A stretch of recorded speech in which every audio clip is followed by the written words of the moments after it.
नमस्ते बच्चों, आप लोगों का स्वागत है। इससे पहले के वीडियो में हमने काव्य खंड और गद्य खंड के जो पाठ थे उनके प्रश्नोत्तर पूरे किए। अब हम संचयन के जो पाठ हैं, हरिहर काका, सपनों के से दिन और टोपी शुक्ला, इनके जो प्रश्नोत्तर हैं उनको समझेंगे। ठीक है, तो सबसे पहले हम हरिहर काका पाठ के प्रश्नोत्तर लेंगे। तो बहुत ही संक्षेप में जो है इस पाठ को हम समझते हैं। पहले भी आप लोग पढ़ चुके हैं कई बार ये पाठ और समझ चुके हैं। संक्षेप में समझेंगे इसको। प्रस्तुत पाठ में लेखक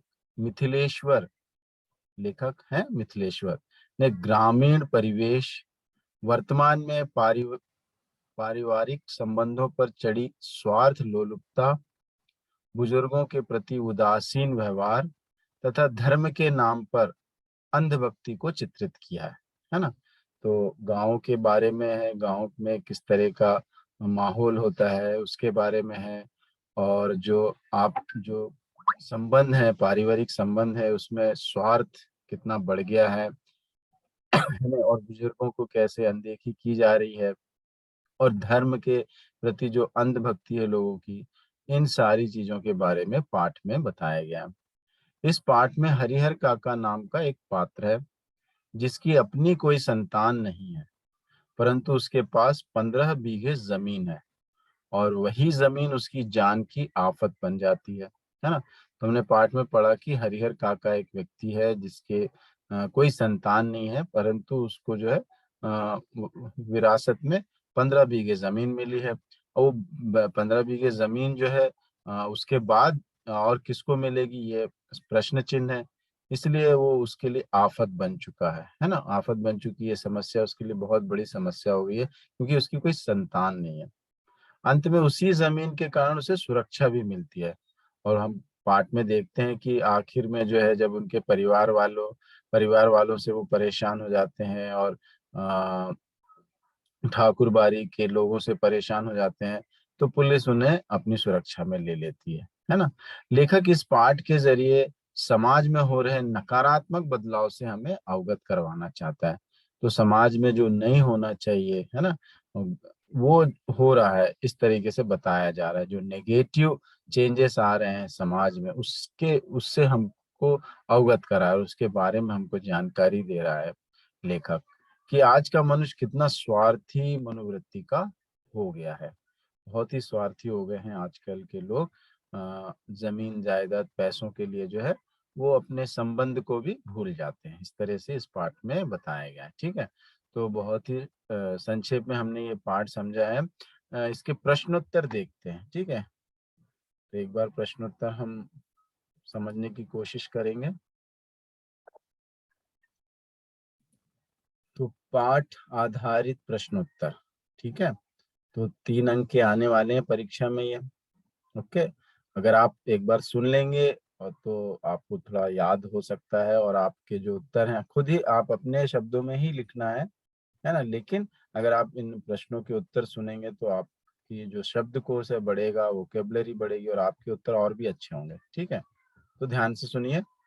कथावाचक और हरिहर काका के बीच का क्या संबंध है ना, और इसके क्या कारण है। तो जो कथावाचक है मिथिलेश्वर, वही कथा बता रहे हैं, उनका और हरिहर काका के बीच में क्या रिलेशन है, क्या संबंध है, और ये संबंध कैसे बना है, ये आपका प्रश्न है, उसका उत्तर लिखना है आप। कथावाचक जब छोटे थे तब से ही हरिहर काका उन्हें बहुत प्यार करते थे।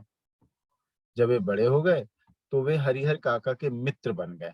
तो उनका ब्लड रिलेशन तो नहीं है ना, खून का रिश्ता नहीं है, लेकिन एक पहचान है, उनके पड़ोसी हैं, है ना। और बचपन से उसको देखे हैं, है ना, तो उनको बहुत प्यार हो गया क्योंकि उनकी कोई संतान नहीं थी। तो शायद ये जो लेखक मिथिलेश्वर है उनको ही वो वैसा प्यार दे रहे थे, है ना। तो इसलिए उनके बीच में बहुत प्यार था। बड़े होने पर दोनों दोस्त भी बन गए। हरिहर काका उनसे खुल कर बातें करते थे, सारी बातें जो उनको अच्छी बुरी बातें हैं उनकी बता देते थे। यही कारण है कि कथावाचक को उसके उनके एक एक पल की खबर थी, और यही कारण था कि मिथिलेश्वर जी जो लेखक हैं उनको हरिहर काका के बारे में सब कुछ पता था। शायद अपना मित्र बनाने के लिए काका ने स्वयं ही उन्हें प्यार से बड़ा किया और इंतजार किया। हम ये भी कह सकते हैं कि बचपन से उन्होंने उस उनसे इतना प्यार क्यों किया? शायद इसलिए कि अगर वो बड़े हो जाएंगे तो उनके मित्र तो बनेंगे कम से कम, क्योंकि उनके कोई मित्र सच्चे मित्र नहीं थे, है ना? तो शायद इसलिए बड़ा किया, ऐसा भी लग सकता है। ठीक, तो इस तरह से उनके बीच में संबंध था। महंत और अपने भाई हरिहर काका को एक जैसे क्यों लगने लगते हैं, स्पष्ट कीजिए। महंत और अपने भाई हरिहर काका को एक जैसे लगते हैं, दोनों में कोई डिफरेंस नहीं दिखाई देता है। चाहे वो महंत हो, ठाकुर बाड़ी के महंत हो, है ना, या फिर उनके भाई। क्यों ऐसा हुआ? तो हरिहर काका को अपने भाइयों और महंत में कोई अंतर नहीं लगा। दोनों एक ही श्रेणी के हैं, है ना, एक ही कैटेगरी के हैं, एक ही श्रेणी के हैं। उनके भाइयों की पत्नियों ने कुछ दिन तक तो हरिहर काका का ध्यान रखा, फिर बची खुची रोटियां देने लगी। कुछ दिनों तक तो बहुत ध्यान रखे उनके जो भाई थे, उनकी जो पत्नियां थी, उन्होंने ध्यान रखा पैसों की लालच में, लेकिन फिर धीरे धीरे उनको जो है बचा कुचा खाना देने लगे। बीमारी में कोई पूछने वाला भी ना था। बीमार पड़ते थे तो कोई उनके बारे में पूछता भी नहीं था। जितना भी उन्हें रखा जा रहा था, उनकी जमीन के लिए था। और जो कुछ भी सेवा उनकी हो रही थी, वो सिर्फ उनकी जमीन के लिए। इस इसी तरह महंत ने एक दिन तो बड़े प्यार से खातिर की, और महंत भी जो है बहुत ही लालची थे, और वो भी उनकी जमीन हड़पना चाहते थे, ले लेना चाहते थे। इसलिए उनकी बहुत पहले तो बहुत अच्छे से खातिर की, बहुत सेवा की। फिर जमीन को ठाकुर बाड़ी के नाम करने के लिए कहा, और धीरे से उन्होंने कहा कि आपकी जमीन जो है मंदिर जो ठाकुर बाड़ी है उसके नाम कर दीजिए। काका के मना करने पर उसने कई यातनाएं दी, यानी उनको बहुत ही टॉर्चर किया, बहुत ही सताया। इस तरह दोनों ने केवल जमीन जायदाद के लिए काका से व्यवहार रखा। तो हम देखते हैं कि चाहे वो भाई हो, है ना, उनकी पत्नियां हो, ठीक है, उनका व्यवहार और महंत का व्यवहार बिल्कुल एक सा है। दोनों भी पहले अच्छे से बहुत अच्छे से व्यवहार करते हैं, लेकिन बाद में जमीन जब उनको नहीं मिलती है तो उनकी जो है जो यातनाएं हैं बढ़ जाती हैं, वो यातनाएं देना शुरू कर देते हैं। ठीक है, इसलिए उनको लगा कि ये दोनों भी एक ही हैं, दोनों में कोई फर्क नहीं है। ठाकुरबाड़ी के प्रति गांव वाले के मन में अपार श्रद्धा के जो भाव हैं, उससे उनकी किस मनोवृत्ति का पता चलता है। तो जो ठाकुरबाड़ी जो मंदिर था गांव में, उसके प्रति बहुत श्रद्धा थी, है ना, बहुत फेथ था। ब्लाइंड जिसको कहते हैं, अंधविश्वास था गांव वालों का। तो ये ऐसे थे वो लोग। तो उनकी किस तरह की मनोवृत्ति है, वो किस तरह की सोच समझने वाले लोग हैं, वो बताना है आपको। तो कहा जाता है कि गांव के लोग भोले होते हैं, ऐसा बोल कहा कहते हैं ना, बहुत ही भोले होते हैं, इनोसेंट होते हैं। इसके साथ साथ गांव के लोग अंधविश्वासी तथा धर्म भीरू होते हैं। और साथ ही ये भी कहा जाता है कि वो बहुत ही अंधविश्वासी होते हैं, सुपरस्टिशन पे विश्वास करते हैं, धर्म भीरू है। धर्म के बारे में भी बहुत डर रहता है उनको, है ना, ईश्वर का बहुत डर रहता है।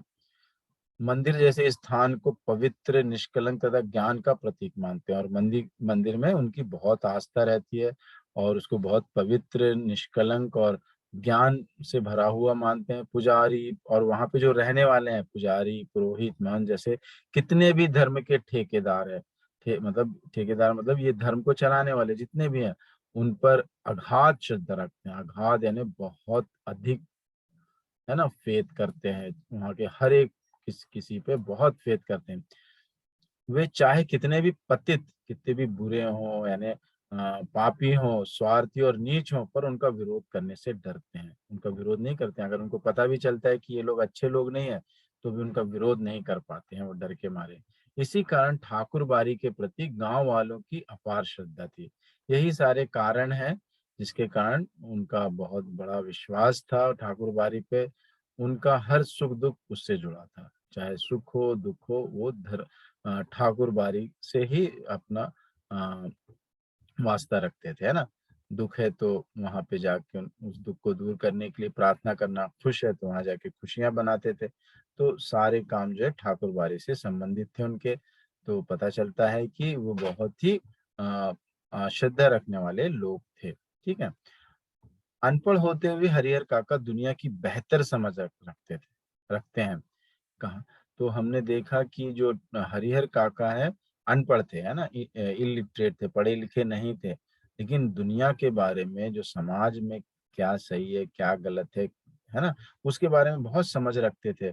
कहानी में हमने पढ़ा, अगर हमने कहानी पूरी अच्छे से पढ़ी है तो हमको पता है कि वो कितने समझदार व्यक्ति थे। तो कहानी के आधार पे हम इस प्रश्न का उत्तर देंगे। हरिहर काका अनपढ़ थे, फिर भी उन्हें दुनियादारी की बेहतर समझ थी, है ना। समाज की ऊंच नीच और समाज में रहन सहन और व्यवहार के बारे में उन्हें अच्छा पता था। जब उनके भाई जमीन जबरदस्ती अपने नाम कराने के लिए उन्हें डराते थे, तब उन्हें गांव में दिखावा करके जमीन हथियाने वालों की याद आती थी। जब उनके बच्चे जो भाई हैं, पहले तो वो दिखावा भी करे फिर डराए भी, तो वो सोचते थे कि ये केवल जमीन के लिए कर रहे हैं। वो भोले भाले नहीं थे, है ना, समझदार थे कि हाँ, ऐसे उदाहरण और भी हुए गांव में कि बहुत ही प्यार मोहब्बत दिखाना और जमीन जायदाद को अपने कब्जे में कर लेना और बाद में जो है कुछ भी ना देना। ऐसे बहुत सारे एग्जाम्पल्स उन्होंने गांव में देखे थे, इसलिए वो भाइयों का जो व्यवहार था उसको वो परख परख लिए कि ये क्यों कर रहे हैं ऐसा।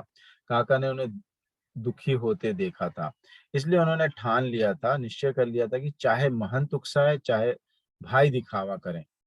मतलब महंत जो है उनको उकसा रहा था, उनको जो है बढ़ावा दे रहा था कि भाई ऐसा तुम्हारे भाई ऐसे हैं वैसे हैं, ये करो वो करो। चाहे वो कुछ बोले चाहे भाई कुछ भी दिखावा करे, वे जमीन किसी को भी नहीं देंगे। ये समझदारी थी उनके पास, क्योंकि उनको पता था कि उनकी जो सेवा हो रही है या जो भी उनकी पूछ हो रही है अभी तक, वो केवल जमीन के कारण, और एक बार जमीन चले गई तो सब कुछ खत्म। तो इसलिए वो जो है बहुत समझदारी से काम ले रहे थे। एक बार महंत के उकसाने पर वे भाइयों के प्रति धोखा नहीं करना चाहते थे, परंतु जब भाइयों ने भी धोखा दिया तो उन्हें समझ में आ गया कि उनके प्रति उन्हें कोई प्यार नहीं है। जो प्यार दिखाते हैं वे केवल जायदाद के लिए है। पहले तो वो महंत के उकसाने को समझ गए कि ये भाइयों के विरुद्ध उकसा रहे हैं, है ना। फिर भाइयों का भी व्यवहार देखा कि वो भी इसी तरह से हैं, तो उनका जो है लगा कि ये भी धोखा दे रहे हैं।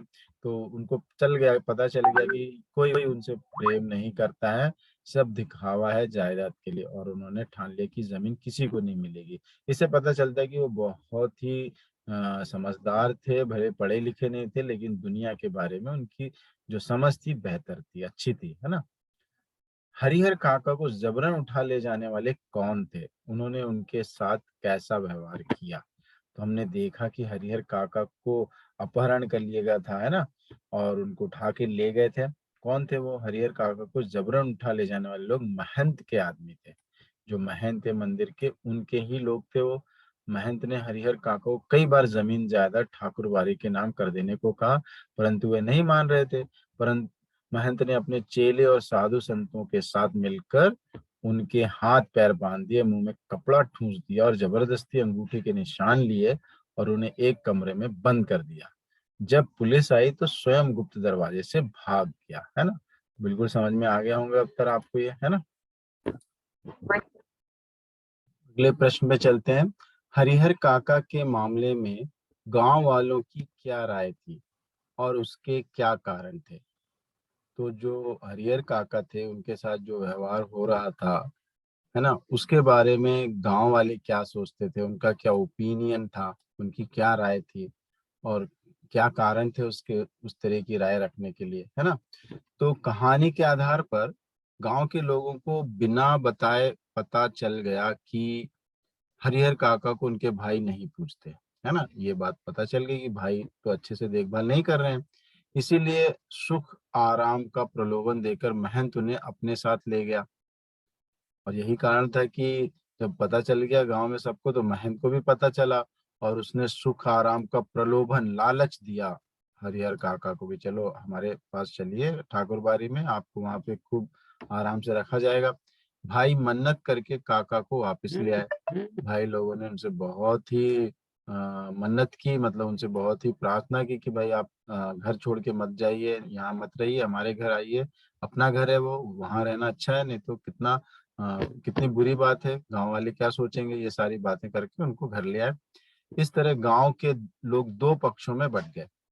तो गांव के लोग भी एक मत नहीं थे, अलग अलग मत रखते थे। कुछ लोग महंत की तरफ थे और जो चाहते थे कि काका अपनी जमीन धर्म के नाम पर ठाकुरबाड़ी को दे दे ताकि उन्हें सुख आराम मिले, मृत्यु के बाद मोक्ष तथा यश भी मिले, है ना। लेकिन दूसरे पक्ष के लोग कहते थे कि जमीन परिवार वालों को दे दी जाए, ठीक है, मंदिर को जमीन देना अन्याय होगा। इस तरह दोनों पक्ष अपने अपने हिसाब से सोच रहे थे, परंतु हरिहर काका के बारे में कोई नहीं सोच रहा था। इन बातों का एक कारण यह भी था कि काका विधुर थे, है ना, और उनकी कोई संतान नहीं थी। तो थोड़े लोग चाह रहे थे कि उनकी जमीन जो है भाइयों को मिले, थोड़े लोग चाह रहे थे कि ठाकुरबाड़ी को मिले, है ना, जिससे उनके जो है अच्छा उनका सुख जीवन से रहेगा और मोक्ष की प्राप्ति होगी, यश भी होगा, है ना, मृत्यु के बाद लोग याद करेंगे कि उन्होंने ऐसा किया था। लेकिन ठाकुरबाड़ी वाले या उनके परिवार वाले दोनों उनके बारे में नहीं सोच रहे थे, क्योंकि उनके पास सबसे बड़ा एक प्रॉब्लम क्या था कि वो विधुर थे, है ना, उनकी पत्नी नहीं थी, है ना, दोनों पत्नियां उनकी मर चुकी थी और संतान नहीं थी, है ना। तो ये उनका बहुत बड़ा दुखद पक्ष था उनके जीवन का। इसके कारण जो है उनको बहुत दुख उठाने पड़े। अगले प्रश्न में चलते हैं। कहानी के आधार पर स्पष्ट कीजिए कि लेखक ने ये क्यों कहा, अज्ञान की स्थिति में ही मनुष्य मृत्यु से डरते हैं, ज्ञान होने के बाद तो आदमी आवश्यकता पड़ने पर मृत्यु को वरण करने के लिए तैयार हो जाता है। तो यहाँ पर लेखक जो मिथिलेश्वर हैं ये कह रहे हैं कि जो अज्ञानी होते हैं, मतलब जिनको नॉलेज नहीं रहता है जीवन मरण के बारे में, वो लोग ही मृत्यु से डरते हैं। अगर उनको ज्ञान की प्राप्ति हो जाए ना, तो फिर कोई भी मृत्यु से नहीं डरता, बल्कि मृत्यु को पा, पाने की कोशिश करता है, ठीक है। तो ऐसा क्यों कहा उन्होंने, हमको प्रश्न का उत्तर देखना है। जब काका को असलियत पता चली तब उन्हें समझ में आ गया कि सब लोग उनकी जमीन जायदाद के पीछे है। तब उन्हें वे सभी लोग याद आ गए जिन्होंने परिवार वालों के मुंह में आकर अपनी जमीन उनके नाम कर दी और मृत्यु तक तिल तिल कर मरते रहे, दाने दाने को मोहताज हो गए, है ना। तो जो काका थे बहुत समझदार थे, अनपढ़ भले रहे, उनको पता चल गया कि सब लोग उनकी जमीन जायदाद के पीछे हैं। अगर उन्होंने दे दी ये जमीन तो फिर बाद में बहुत बुरा हाल होने वाला है, क्योंकि उन्होंने ऐसे उदाहरण देखे थे गांव में कि कुछ लोग जो है अपनी जमीन जायदाद अपने परिवार वालों के नाम करने के बाद जीवन भर मतलब अच्छे भोजन के लिए और आराम के लिए जो है मोहताज रहे, है ना, यानी कि बहुत कष्टों का उनको सामना करना पड़ा, ठीक है।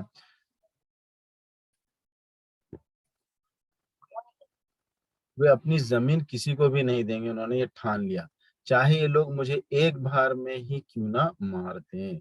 अतः लेखक के यहाँ की अज्ञान की स्थिति में मनुष्य मृत्यु से डरता है, परंतु ज्ञान होने पर मृत्यु के वर्ण को तैयार रहता है। देखिए यहाँ पे जो है लेखक की बात बिल्कुल स्पष्ट है कि यहाँ पर जो है उनको ज्ञान हो गया कि अब जो है उनके साथ जो होना है सो हो जाए, क्योंकि सब लोग जमीन जायदाद के लिए उनसे व्यवहार जो भी व्यवहार कर रहे हैं जमीन जायदाद के लिए, बाद में जो है अगर उनकी जमीन जायदाद चले गई तो उनको जो है बहुत मुसीबतों का सामना करना पड़ेगा।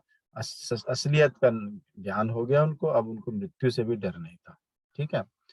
समाज में रिश्तों की क्या अहमियत है, इस विषय पर अपने विचार प्रकट कीजिए। आपको अपने विचार बताना है कि क्या मतलब क्या उपयोगिता, मतलब क्या इम्पोर्टेंस है, क्या अहमियत यानी इम्पोर्टेंस होता है ना, क्या इम्पोर्टेंस है रिश्तेदार जो है रिलेटिव्स का, क्या इम्पोर्टेंस है जीवन में।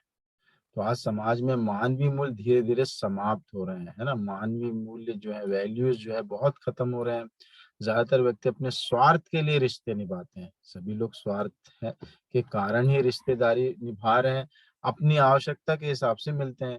अमीर रिश्तेदारों का सम्मान करते हैं, उनसे मिलने को आतुर रहते हैं। हम देखते हैं कि जो लोग हैं वो केवल अमीर जो है उनसे रिश्तेदारी रखते हैं और उनसे मिलना चाहते हैं ना, जो गरीब हैं जबकि गरीब रिश्तेदारों से कतराते हैं, और जो गरीब रिश्तेदार होते हैं हमारे, हम उनसे मिलना नहीं चाहते। केवल स्वार्थ सिद्धि की अहमियत रह गई, केवल अपना स्वार्थ पूरा होना है। गरीबों के पास जाएंगे तो क्या होगा, हमको उनकी मदद करनी पड़ेगी, है ना। लेकिन हम अमीरों से संबंध रखेंगे तो उनसे हमको मदद ही मिल सकती है ना, मदद करने की जरूरत ही नहीं पड़ेगी, है ना, एक दूसरे की हम मदद कर पाएंगे। तो यहाँ पर जो है केवल स्वार्थ देखा जा रहा है आजकल। आए दिन हम अखबारों में समाचार पढ़ते हैं कि जमीन जायदाद, पैसे जेवर के लिए लोग हत्या व अपहरण जैसे नीच कार्य कर जाते हैं। छोटी छोटी जो बातें होती हैं, धन दौलत के लिए जो है, पैसों के लिए, जेवर के लिए लोग एक दूसरे की हत्या कर देते हैं, है ना। तो आज पता चलता है कि आज के समय में जो है लोग कैसे हैं, रिश्तेदारी जो है केवल स्वार्थ के लिए निभाते हैं, उनकी कोई अहमियत ज्यादा नहीं रखते। ठीक है। हरिहर काका की नजर में महंत कब घृणित और दुराचारी लगने लगा। तो हरिहर काका जो है महंत को बहुत मानते थे, बाद में जो है वो उनसे नफरत, बहुत घृणा करने लगे, और वो समझने लगे कि ये शिष्टाचारी नहीं है, दुराचारी, बुरे काम करने वाला व्यक्ति है। कैसे समझे वो। हरिहर काका जब नाराज होकर घर से निकले तो महंत उन्हें अपने साथ ठाकुर बाड़ी ले गया। उसे लगा अगर हरिहर की 15 बीघे जमीन ठाकुर बाड़ी के नाम हो गई तो उनकी सबकी मौज हो जाएगी, है ना। बहुत लालच के साथ जो है महंत जो है उनको ठाकुर बाड़ी ले गया और उनकी जमीन लेने की कोशिश करा। बोला कि ये जमीन मिल गई तो बस है, मजे ही मजे।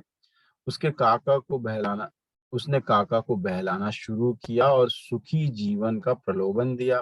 हालांकि हरिहर काका अपनी जमीन पर भाइयों का हक समझते थे, तो उसने बहुत कोशिश किया, लेकिन हरिहर काका बहुत ही समझदार व्यक्ति थे, उन्हें पता था कि वो इनको जमीन तो देना नहीं है, क्योंकि इस जमीन पर अधिकार जो है केवल भाइयों का हो सकता है। इसलिए वो महंत की बातों में नहीं आए। अतः महंत ने उनका अपहरण करवा कर जबरदस्ती उनके अंगूठे का निशान कुछ कागजों पर ले लिया। ये देखकर हरिहर काका को आघात लगा और महंत ने उनके साथ बहुत बुरा व्यवहार किया, उसका अपहरण किया, है ना। और जो है उनसे अंगूठे के निशान भी लिए, मारपीट भी की। इससे उनको बहुत धक्का लगा, बहुत आघात लगा, और उसकी नजरों में महंत घृणित और दुराचारी लगने लगा। ठीक है ना। भाइयों के परिवार के प्रति काका के मोह भंग की शुरुआत कब हुई। हरिहर काका कहानी के आधार पर स्पष्ट करें। ये भी हम उत्तर दे चुके हैं इसका, कि भाइयों के परिवार के प्रति, जो भाइयों की जो फैमिली थी, परिवार था, उसके प्रति भी जो है काका का जो मोह भंग हो गया ना, उसके प्रति भी लगाव खत्म हो गया। कब कैसे हुआ ये। तो हरिहर काका की पत्नी का निधन हो गया था, है ना। उनकी पत्नी थी नहीं, वे निसंतान थे, बच्चे नहीं थे उनके। उनके तीनों भाइयों की पत्नियों ने कुछ दिन तो उनकी देखरेख की, लेकिन अब वे उनकी खोज खबर भी नहीं लेती थी। बीमार होने पर कोई उनको पानी भी नहीं पूछता था। इसी दौरान उनके घर शहर में काम करने वाले भतीजे का दोस्त आया, जिसके स्वागत में खूब स्वादिष्ट भोजन बना, लेकिन किसी ने भी हरिहर काका को नहीं पूछा। जब उन्होंने खुद मांगा तो उन्हें भात, मट्टा और अचार परोस दिया गया, है ना। जो रिश्तेदार आया था, बड़े भाई का जो पुत्र, उसके लिए तो बहुत अच्छा खाना पीना दिया गया। लेकिन जब वही खाना पीना पूछा गया तो उनको भात यानी चावल, मट्ठा यानी वही मज्जिगा, है ना, बटर मिल्क दे दिया गया और अचार दे दिया गया। ये देखकर उनके तन बदन में गुस्से की आग लगी कि उन्होंने भोजन की थाली उठाकर आंगन में फेंक दी। उसी दिन से काका का अपने परिवार के प्रति मोह कम होने लगा, है ना। तो यहाँ से उनका जो है जो लगाव था परिवार से, वो पूरा कम होने लगा। ठीक है। ये कहानी अंधभक्ति और ठाकुरबाड़ी के चरित्र को उजागर करती है। सोधारण स्पष्ट करें। तो यहाँ पे अंधभक्ति भी दिखाई गई है पाठ में, है ना। वो कैसी है उसके बारे में हम पढ़ते हैं। हरिहर काका कहानी अंधभक्ति और ठाकुरबाड़ी के चरित्र को उजागर करती है। ठाकुरबाड़ी का जो कैरेक्टर है उधर के लोगों का, उसके बारे में बताती है। कहानी में धर्म के ठेकेदार एक महंत को छल बल का प्रयोग करते हुए दिखाया गया है। जो महंत है वही जो है दूसरों को जो है ठग रहा है छल बल से। गांव में इतनी अंधभक्ति है कि वह अपनी समस्त सफलता का श्रेय ठाकुर बाड़ी को दे देते हैं, और खुशी से रुपए, पैसे, गहने और जमीन भी दान देते हैं। उन्हें ठाकुर बाड़ी की विशालता पर गर्व होता है। ठाकुर बाड़ी का महंत धर्म की आड़ में स्वार्थ पूर्ति करता है। लोग अपनी खुशियों में धन दौलत दे दे रहे हैं ना, सब कुछ जो जो सक्सेस मिल रही है, सफलता मिल रही है, ठाकुर बाड़ी के कारण ही मिली है समझते हैं। और इसी का फायदा उठा के ठाकुर बाड़ी का जो महंत है वो उसका फायदा उठा के अपनी स्वार्थ पूर्ति करता है, अपने मौज मस्ती करता है। हरिहर काका को निसंतान देकर उनकी 15 बीघे की उपजाऊ जमीन को वह छल बल से हासिल करना चाहता है। इसके लिए वह हिंसा का सहारा लेने से भी बाज नहीं आता। स्वार्थवश कोई भी गलत कार्य करने से उसे कोई एतराज नहीं है। तो ये सारी बातें हमको ठाकुर बारी के बारे में पता चलती हैं ना, पढ़ चुके हैं हम, केवल ये रिपीट है पूरा, है ना। अधिकतर क्वेश्चंस के आंसर आप देखिए एक जैसे हैं। अब अगर आपको कहानी पता चल गई है तो आप आसानी से सारे उत्तर जो है लिख सकते हैं। पर मतलब आपको प्रश्न समझना है कि पूछा क्या जा रहा है। अगर आपको प्रश्न समझ में आता है तो आसानी से आप उत्तर लिख सकते हैं। अगला प्रश्न देखते हैं। ठाकुर बारी के प्रति गांव वालों के मन में श्रद्धा के जो भाव हैं, इससे उनकी किस मनोवृत्ति का पता चलता है। ये भी हमने पढ़ लिया है पहले, है ना। तो ठाकुरबाड़ी गांव के लोगों की आस्था और श्रद्धा का केंद्र है। ये गांव का पुराना और अत्यंत विशाल मंदिर है। कृषि कार्य में दिन भर डूबे रहने वाले ग्रामीणों का बाकी समय ठाकुरबाड़ी में ही बीतता था। वे अपनी हर सफलता और संपन्नता, यानी उनके पास जो कुछ भी है ना, जो भी चीजें हैं, उनके कारण जो भी धन दौलत है, वो सबका श्रेय जो है ठाकुरबाड़ी को ही मान देते थे। मुकदमे में जीत हो या लड़की का विवाह हो, पुत्र जन्म हो या पुत्र की नौकरी मिलने की खुशी, वे सभी में खुले मन से ठाकुरबाड़ी को रुपए, अनाज और जेवर चढ़ाकर अपनी श्रद्धा व्यक्त करते हैं। इस श्रद्धा से उनकी धर्म भीरू प्रवृत्ति का पता चलता है ना। जो भी खुशी का मौका आता था उसमें वो दान दे दिया करते थे ठाकुरबाड़ी में, रुपए, अनाज, जेवर, है ना। और वो जो है बहुत डरते थे, अगर ऐसा नहीं करने से उनके साथ बुरा भी हो सकता है, बोल के डरते थे। बहुत धर्म भीरू थे वो। वे बेहद धार्मिक और सात्विक प्रवृत्ति के हैं। उनके मन में अपार भक्ति भावना है। महंत जी ने हर काका के किस प्रकार आवभगत की। महंत ने बहुत आवभगत की, उनकी जो है वेलकम किया उनको, है ना, उनकी सेवा की। कैसे? तो हरिहर काका को रात में ठाकुरबाड़ी में ऐसे मिष्ठान और व्यंजन मिले जो उन्होंने अपने पूरी जिंदगी में कभी नहीं खाए थे, है ना। बहुत अच्छा भोजन मिला उनको। पुजारी ने उन्हें अपने हाथों से खाना परोसा था। घी टपकते मालपुए, रसबुनिया, लड्डू, छेने की तरकारी, दही और खीर, ये सारी चीजें उनको खाने मिली। महंत जी पास में ही बैठे बैठे धर्म चर्चा से उनके मन में अपार शांति का भाव कर रहे थे। और साथ में महंत भी जो है धर्म की बातें कर रहे थे उनसे, और उनके मन में शांति लाने की कोशिश कर रहे थे। हरिहर काका को ठाकुर बाड़ी में एक ही रात में इतना अपार सुख मिला जो उन्होंने अपने पूरे जीवन में नहीं पाया था। बहुत सुख की प्राप्ति हुई उन्हें, जो उनके जीवन में भी जो है ये सुख उनको प्राप्त नहीं हुआ था। बंधन मुक्त होने पर हरिहर काका को उनके परिवार वालों ने किस प्रकार रखा। तो हरिहर काका को महंत के चुंगल से निकालकर उनके भाइयों ने बेहद संभाल के रखा, जैसे कोई बेशकीमती चीज रखी जाती है। जब हरिहर काका के भाइयों को पता चला महंत जमीन हड़पने के लिए उनका अपहरण किया है और उनको सता रहा है, तो उन्होंने उनको बचाया, अपने भाई को, और बहुत अच्छे से रखा उनको, है ना। उनका कमरा दालान से घर के अंदर कर दिया गया। वे एक चीज भी मांगते तो चार चीजें हाजिर की जाती थी। परिवार के सभी सदस्य उनका ध्यान रखते। रिश्ते नाते के सभी सूरमाओं को भाइयों ने इकट्ठा किया और हथियार भी जुटा लिए गए थे। काका को ज, जब भी घर से निकलकर गांव में जाना होता तो हथियार से लैस 4-5 लोग उनके आगे पीछे होते। तो उनको बहुत सिक्योरिटी भी दी गई कि भाई उनको कोई बाहर भी कुछ ना सताए, ना पकड़े, या अपहरण जैसी चीजें ना हो फिर से।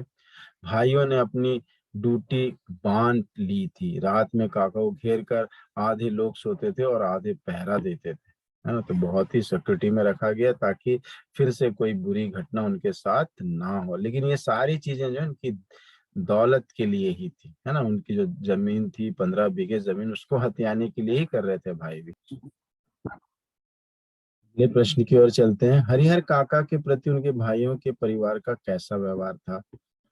तो हरिहर काका ने 2 बार शादी की। उनकी पत्नियां असमय काल कवलित हो गई, यानी उनकी 2 पत्नियां जो है बहुत जल्दी ही मृत्यु को प्राप्त हुई। वे संतानहीन भी थे, उनकी कोई संतान भी नहीं थे, बच्चे नहीं थे, संतानहीन भी थे। अतः भाइयों ने अपनी पत्नियों को उनका ध्यान रखने को कहा था। शुरू में तो उन्होंने उनकी जरूरतों का ख्याल रखा, फिर धीरे धीरे वे सिर्फ अपने पतियों का ध्यान रखने लगी। तबीयत खराब होने पर भी कोई उन्हें एक गिलास पानी भी नहीं देता था। सब अपने कामों में मशगूल बिजी रहती थी, है ना। बच्चे पढ़ाई और खेल कूद में उलझे रहते। भोजन के लिए उनको बचा हुआ और रूखा सूखा भोजन दिया जाता था। परिवार के सभी सदस्य उनसे उपेक्षित व्यवहार करते थे, यानी नेग्लेक्ट करते थे, उनकी उपेक्षा की जाती थी। ठीक है, पहले अच्छे से व्यवहार हुआ, बाद में उनकी उपेक्षा होने लगी। हरिहर काका अपने भाइयों के परिवार में रहने के लिए कैसे तैयार हुए? बाद में हरिहर काका के साथ बुरा व्यवहार हुआ महंत के जरिए, तो वो अपने भाइयों के साथ रहने क्यों तैयार हो गए? कैसे तैयार हुए? हरिहर का अपने भाइयों की पत्नियों के व्यवहार से रूठकर ठाकुरबाड़ी चले गए थे। शाम को जब खेत से सभी भाई लौटे तो उन्हें इस बात का पता लगा। उन्होंने अपनी पत्नियों को डांटा और काका को मनाने के लिए ठाकुरबाड़ी पहुंच गए। वे सभी काका के चरणों में सर रखकर फूट फूट कर रोने लगे। उन्होंने अपनी पत्नियों को सजा देने की बात भी कही। उस रात तो महंत ने उन्हें जाने दिया। ये सब देखकर काका का दिल पसीज गया, है ना, पिघल गया, उनका दिल मेल्ट हो गया। उन्होंने अपने भाइयों के अच्छे व्यवहार के कारण, और वे अपने भाइयों के साथ लौट आए। काका वैसे भी खून के रिश्ते को ज्यादा बड़ा समझते थे, और उनके हृदय में जो है अपने भाइयों के प्रति बड़ा प्रेम था, क्योंकि खून का रिश्ता था, है ना। और इस तरह से फिर से वो रहने लगे थे। महंत द्वारा हरिहर काका का अपहरण किए जाने के बाद गांव के कुछ लोग किस प्रकार उनके भाइयों के घर पर जुटने लगे थे? इस घटना से समूचे गांव में क्या प्रभाव पड़ा, स्पष्ट कीजिए। ठीक है, तो महंत द्वारा हरिहर काका का अपहरण किए जाने के बाद नाते रिश्ते के सूरमाओं को भाइयों के घर में बुला लिया। जब अपहरण होने की घटना घटित हुई हरिहर काका के साथ, और उनको बचा लिया गया, बाद में जब वो घर आए तो उनके घर के जो बड़े बड़े योद्धा थे, मतलब कहने का जो लड़ाई झगड़ा कर सकने वाले जो लोग थे, उनको यहाँ पे सूरमा कह रहे हैं, उनको इकट्ठा कर लिया गया। सारे जो अ, ऐसे लोग थे जो लड़ाई झगड़ा कर सकते थे, है ना, और हरिहर काका की रक्षा कर सकते थे, वैसे लोगों को बुला लिया गया घर में। वे हथियार सहित काका की सुरक्षा में तैनात हो गए, वहां डिप्लॉयड हो गए, है ना, उनकी सुरक्षा में देखभाल में लग गए। गांव के लोगों का भी काका के अपहरण का प्रसंग मालूम हुआ। गांव के लोगों को भी ये इंसिडेंट पता चला। वे लोग दो वर्गों में बढ़ गए, फिर भी उनमें एक मत नहीं थे, अलग अलग विचार के थे। एक वर्ग धार्मिक संस्कारों से जुड़ा चटोरों का था, जो चाहता था कि काका अपनी जमीन ठाकुरबाड़ी के नाम लिख दें। एक तो वही लोग थे जो ठाकुरबाड़ी के फेवर में बात कर रहे थे कि काका जो है पूरी जमीन ठाकुरबाड़ी को दे दें। और एक दूसरा वर्ग था जो परिवार का हितैषी था, जो परिवार के भलाई के बारे में सोच रहा था, वेलफेयर के बारे में सोच रहा था, हितैषी था, जो उनकी जमीन उनके भाइयों को देने का पक्षधर था, है ना, उनके फेवर में था कि भाई ये जमीन भाइयों को ही जाना चाहिए, ये सारी जमीन जो है भाइयों को जाना चाहिए। वे आपस में बहस करते हुए तू मैं करने लगते थे। सारे गांव का वातावरण तनावपूर्ण, बहुत टेंस हो गया था, है ना, स्ट्रेस हो गया था। सब लोग इसी के बारे में चर्चा करते थे।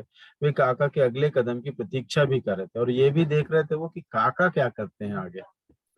महंत ने हरिहर काका के साथ दो अलग अलग प्रकार का व्यवहार किस प्रकार और क्यों किया? महंत ने दो तरह का व्यवहार किया उनके साथ। तो महंत ने दो अवसरों पर हरिहर काका से दो अलग अलग तरह का व्यवहार किया। पहली बार जब काका घर से बहुओं द्वारा अपमानित होकर गुस्से से निकले, तो महंत उन्हें अपने साथ ठाकुर बाड़ी ले गया और वहां उनकी जमकर खातिरदारी की, है ना। उनको साफ सुथरे और आरामदेह बिस्तर पर लेटाया गया तथा रात को भोजन में ऐसे ऐसे मिष्ठान और व्यंजन दिए गए जो उन्हें कभी नहीं खाए थे।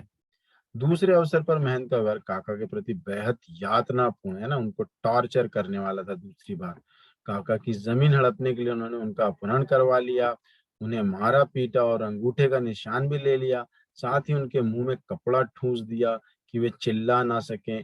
इन सब कारणों से काका का महंत के प्रति मोहभंग हो गया। महंत को पहले उनसे जमीन मिलने की आशा थी, इसलिए अच्छा व्यवहार किया, लेकिन असफल होने पर उसने काका से दुर्व्यवहार किया। तो आप देखेंगे कि सारे उत्तर रिपीट हो रहे हैं ना, थोड़ा बहुत बदलाव के साथ सारे उत्तर रिपीट हो रहे हैं। आपको भी इस बात को समझना है और प्रश्नानुसार आपको उत्तर देना है। ठीक है, अपने अपने हिस्से का खेत ठाकुरबाड़ी के नाम लिख देने पर हरिहर काका को होने वाले किन लाभों का प्रलोभन मनो महंत जी ने दिया? अगर वो अपनी जमीन ठाकुरबाड़ी के नाम कर देते तो क्या उनको फायदे होते, क्या चीजें उनको प्राप्त होती, कैसी चीजें उनको मिलने वाली थी? बताया महंत ने। महंत हरिहर काका को जमीन हड़पना चाहता था, इसलिए वह हरिहर काका को समझाने की कोशिश कर रहा था कि संसार नश्वर है। बता रहा था कि संसार जो है मॉर्टल है, एक दिन खत्म हो जाएगा, नश्वर है। हरिहर काका की अपने भाइयों के परिवार की ओर आसक्ति थी, लेकिन हरिहर काका तो उनसे संबंध रखना चाहते थे। उनका अटैचमेंट जो है, आसक्ति जो है, वो अपने परिवार से थी। इसलिए महंत उनकी धार्मिक प्रवृत्ति को उकसाकर उनके भाइयों को स्वार्थी बताकर उन्हें जमीन ठाकुरबाड़ी के नाम करने के लिए प्रेरित कर रहा था। लेकिन महंत क्या कर रहा था कि धर्म के नाम पे जो है, और उनको मृत्यु के बाद जो नाम मिलेगा और जो आराम मिलेगा, है ना, और जो उनको जो है धर्म का जो लाभ होगा, वो सारी बातें बता रहा था। और कह रहा था कि भाई स्वार्थी हैं, है ना, उनको जमीन देने से कुछ फायदा नहीं है, बल्कि आपको धर्म के नाम पे, ईश्वर के नाम पे जो है ये दान कर देना चाहिए। ऐसा मोटिवेट कर रहा था। उसने हरिहर काका को समझाते हुए कहा कि यहाँ कोई किसी का नहीं है, सब माया के बंधन है ना, कोई भी किसी का नहीं होता है, सब जो है माया है ना, मोह माया। उससे बाहर निकलकर ईश्वर की भक्ति में मन लगाएं। ठाकुर जी के नाम खेत लिख देने से बैकुंठ, बैकुंठ यानी स्वर्ग होता है, स्वर्ग तो मिलेगा ही, कीर्ति होने के साथ साथ जीवन भी सार्थक हो जाएगा, और आपका नाम होगा, यश मिलेगा आपको, है ना, आप प्रसिद्ध होगे, और जो है जीवन भी आपका बहुत सार्थक हो जाएगा, मीनिंगफुल हो जाएगा, आपको मोक्ष प्राप्ति होगी। पुस्तों तक लोग इस दान को याद रखेंगे, बाकी बची हुई जिंदगी आराम पूर्वक यहीं गुजारना, और जब तक जीवित है यहाँ रहिए आराम से। भाई तभी तक पूछेंगे जब तक वे उनके नाम जमीन ना कर दे। भाई तो बहुत ही बुरे हैं आपके, वो जब तक जमीन नहीं देते तब तक आपको पूछेंगे, लेकिन यहाँ पे आपको सब कुछ अच्छा है। कहानी में हरिहर काका और उनके परिवार के बारे में क्या बताया गया है, विस्तार पूर्वक लिखिए। ये भी हम बिल्कुल पढ़ चुके हैं, तो इस प्रश्न को फिर से हम रिपीट करने की जरूरत नहीं है ना, इसका उत्तर हम पढ़ चुके हैं। हरिहर काका ने अपने अपनी संपत्ति संबंधित क्या निर्णय लिया और क्यों, ये उत्तर जानना पड़ेगा हमें। क्या डिसीजन लिया उन्होंने अपनी संपत्ति के बारे में। हरिहर काका को जब महंत के चंगुल से छुड़वा कर लाया गया, तो भाइयों ने कुछ दिन बाद ही उससे निवेदन किया कि वे अपनी जमीन भतीजों के नाम लिख दें। लेकिन अनपढ़ काका ने अनुभवों की समझदारी दिखाते हुए कहा कि वे जमीन किसी के नाम नहीं लिखेंगे, उनके मरने के बाद स्वतः ही जमीन भाइयों को मिल जाएगी। काका ने गांव में ऐसे अनेक उदाहरण देखे थे जिन्होंने जीते जी जमीन नाते रिश्तेदारों के नाम करने के बाद घनघोर कष्ट और यातनाएं सही थी। वे रमेशर की विधवा की तरह घुट घुट कर नहीं जीना चाहते थे। काका समझ गए थे कि उनके भाइयों का परिवार आज उन्हें जो मान और इज्जत दे रहा है, उसका कारण उनकी जायदाद है। महंत के छल प्रपंच और कुत्सित इरादों का भी वे देख चुके थे। अतः उन्होंने एक चतुर और ज्ञानी के समान अपनी जमीन जीते जी भाइयों या महंत के नाम ना लिखने की बुद्धिमानी भरा फैसला लिया, है ना। सभी चाहते थे परिवार वाले की जो भतीजे यानी जो भाइयों के बच्चे हैं, उनके नाम पे जमीन कर दी जाए। लेकिन बहुत ही समझदार थे। हमने जैसे पहले भी पढ़ा हरिहर काका के बारे में, उनको पता था कि अगर जमीन दे दी जाए तो खत्म। उसके बाद उन्होंने एक उदाहरण भी था उनके सामने, रामेश्वर की विधवा का, है ना। और महंत लोगों को भी नहीं देना चाहते थे, महंत को भी नहीं देना चाहते कि उनके इरादे उनको पता चल गए थे। हरिहर काका के प्रति उनके भाइयों के बारे में समय समय पर क्या परिवर्तन आए और क्यों, ये भी हमने अच्छे से पढ़ा। ये प्रश्न का उत्तर, ठीक है, इसको भी पढ़ने की जरूरत नहीं है, आपको इसका उत्तर पता है। हरिहर काका कहानी समाज के किस कटु सत्य को उजागर करती है, स्पष्ट कीजिए। इसका उत्तर भी हमने पढ़ा है, और एक बार देखते हैं, इंपॉर्टेंट प्रश्न है। हरिहर काका कहानी समाज के कई सत्यों को उजागर करती है। आज के रिश्ते स्वार्थ पर आधारित है ना, कई चीजें बताती है कहानी। एक तो स्वार्थ है लोगों का, स्वार्थ हटा नहीं कि रिश्तेदारी धराशायी होने लगती है ना। स्वार्थ अगर पूरा हो जाता है तो फिर उसके बाद जो है, जो रिश्तेदारी है वो भी खत्म हो जाती है। आज जायदाद पाने के लिए छल बल का प्रयोग करते हैं, जायदाद पाने के लिए शक्ति लगाई जाती है ना, बाय हुक एंड क्रूक, किसी भी तरह से जायदाद लेने की कोशिश करते हैं परिवारजनों के साथ। तथा कई धर्म के ठेकेदारों को लिप्त देखा जा सकता है, और कई बार धर्म से संबंधित लोग भी जो है इस तरह के बुरे काम करने में लग जाते हैं। वे अपनी स्वार्थ लिप्सा, अपनी जो स्वार्थ की जो चाह है, अपने स्वार्थ की पूर्ति के लिए बेहिचक हिंसात्मक प्रवृत्ति दिखाते हैं, मैंने वायलेंस भी करना शुरू करते हैं, जैसे कि महंत ने किया था हरिहर काका के साथ, है ना। हरिहर काका इसका ज्वलंत उदाहरण है, इसका बिल्कुल करेंट जो एग्जाम्पल है वो हरिहर काका है। उनके साथ भाइयों और महंत ने जो किया वह अत्यंत ही घृणास्पद और निंदनीय है ना, नफरत के लायक है वो, है ना। और उसकी तो हम निंदा करना चाहिए, है ना, उसको हम क्रिटिसाइज करना चाहिए कि जो भी किया है बहुत गलत हुआ। पाठ के अनुसार अगर हम देखते हैं हरिहर काका के भाइयों ने, उनके परिवार वालों ने और ठाकुर बाड़ी के महंत ने जो कुछ भी किया बहुत ही बुरा किया, है ना। और ये ऐसा सत्य है जो कि बहुत ही कड़वा है, और इसको जो है हम जो है पाठ में देखे हैं इसको, ठीक है। हरिहर काका का चरित्र चित्रण कीजिए, इसके बारे में भी पढ़ चुके हैं कि उनका कैरेक्टर किस प्रकार का था, कैसे थे काका, है ना। तो अनपढ़ परंतु अनुभवी व्यक्ति थे, ये हमने पढ़ा है ना। हरिहर काका अनपढ़ थे, फिर भी उन्हें दुनियादारी की बेहद समझ थी। जब उनके साथी जबरदस्ती जब जब उनके भाई जबरदस्ती जमीन अपने नाम कराने के लिए डराते थे, तो उन्हें गांव में दिखावा करके जमीन हथियाने वालों की याद आती थी। काका ने उन्हें दुखी होते देखा था, इसलिए उन्होंने ठान लिया था कि चाहे महंत उकसाए चाहे भाई दिखावा करें, वे जमीन किसी को भी नहीं देंगे। एक बार महंत के उकसाने पर भी वे भाइयों के प्रति धोखा नहीं करना चाहते थे, परंतु जब भाइयों ने भी धोखा दिया तो उन्हें समझ में आ गया कि उनके प्रति उन्हें कोई प्यार नहीं है, जो प्यार दिखाते हैं केवल जायदाद के लिए है। ये उत्तर भी हमने पढ़ा है ना। हसमुख हसमुख स्वभाव के भी थे। हरिहर काका एक हसमुख व्यक्ति थे, वे अकेले होते हुए भी चेहरा दुखी नहीं रखते थे। लेखक को उनके मुख की हंसी हमेशा याद रहती थी। बाद में उनके साथ जब सारे काम बुरे हुए तो उनकी ये हंसी मिट गई, लेकिन अ, जो मूल रूप से थे वो एक हंसी मजाक करने वाले एक अच्छे हंसमुख इंसान थे, कभी उदास नहीं होते थे। अंतर्मुखी, है ना, इंट्रोवर्ट भी थे वो। अपने साथ हुए हादसों ने काका को इतना तोड़ दिया, बेचारे बहुत ही दुखी हो गए। उनके साथ जो बुरे व्यवहार हुए उनके भाइयों के द्वारा, उनकी पत्नियों के द्वारा, है ना, और महन के द्वारा, वे चुप रहने लगे, शांत हो गए। वो उनकी चुप्पी और खाली आंखें सब कुछ बयान कर देती थी। उनको देखकर, उनकी आंखों को देखकर पता चल जाता था कि उनके साथ क्या हुआ है। उनमें दुख और दर्द इस प्रकार दिखाई देता कि लेखक तक डर गया था। उनकी चुप्पी इस बात का प्रमाण थी कि वे अंदर ही अंदर घुट रहे थे, परंतु वे किसी को कुछ कहते नहीं थे। वो इतने ज्यादा दुखी हो गए कि शांत हो गए, अब वो किसी से कुछ नहीं कहना चाहते थे, अंदर ही अंदर जो है वो घुट रहे थे, है ना। मतलब बहुत दुखी थे मन से वो।